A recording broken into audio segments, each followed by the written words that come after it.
a bustling port of Bujumbura, fishermen return from their night's work on Lake Tanganyika. By doing so, they are defying a new law. Burundi, DR Congo, Zambia and Tanzania have decided to impose a 3-month rest period on the fishermen.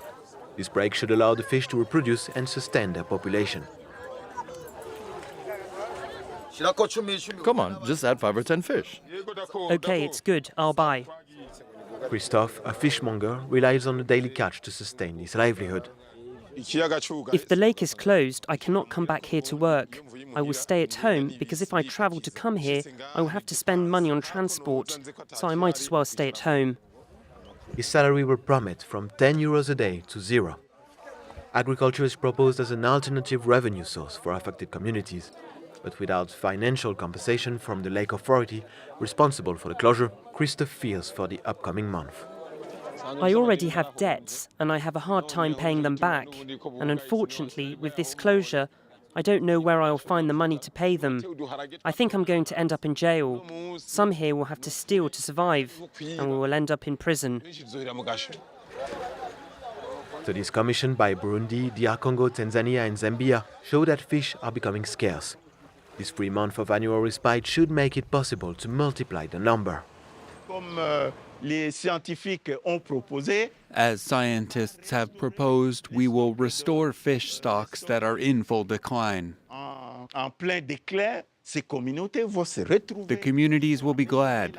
They will improve their quality of life, and this fishing sector will be more productive than before. But overfishing is not the only threat. Part of the wastewater and garbage from more than 1 million Burundians who live in the capital, Bujumbura, flow into the Tanganyika. It really is a disaster. Albert Bonerane was Minister of the Environment and now campaigns for the protection of the lake.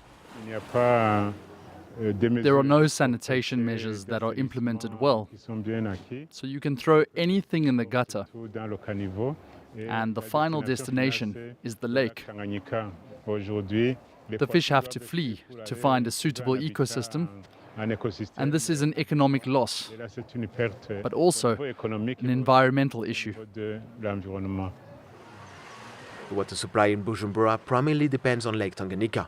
However, the extent of pollution remains unknown.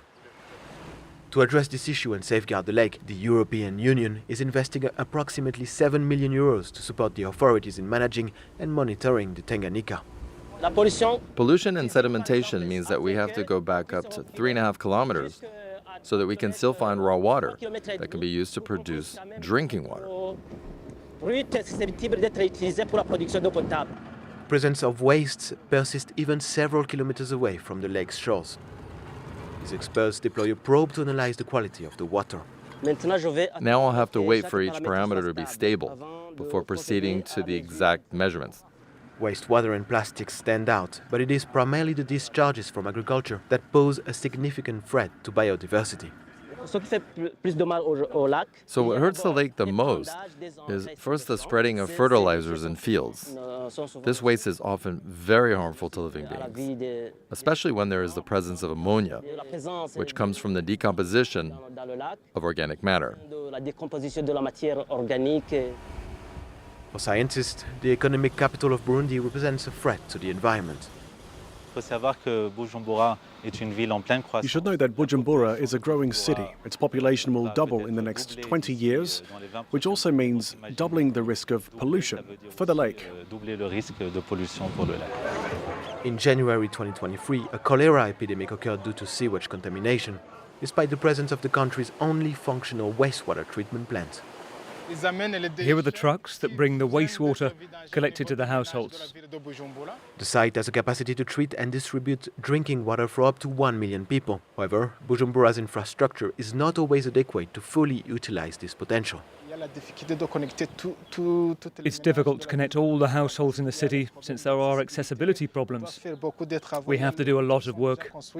There are roads already built and we have to demolish them to connect all the households. But already the station can manage 40,000 cubic meters per day. Efforts to combat overfishing and pollution in Lake Tanganyika aim to protect this immense reserve, which holds 17% of the world's surface freshwater. Surrounding the lake are approximately 10 million people, underscoring the importance of its preservation.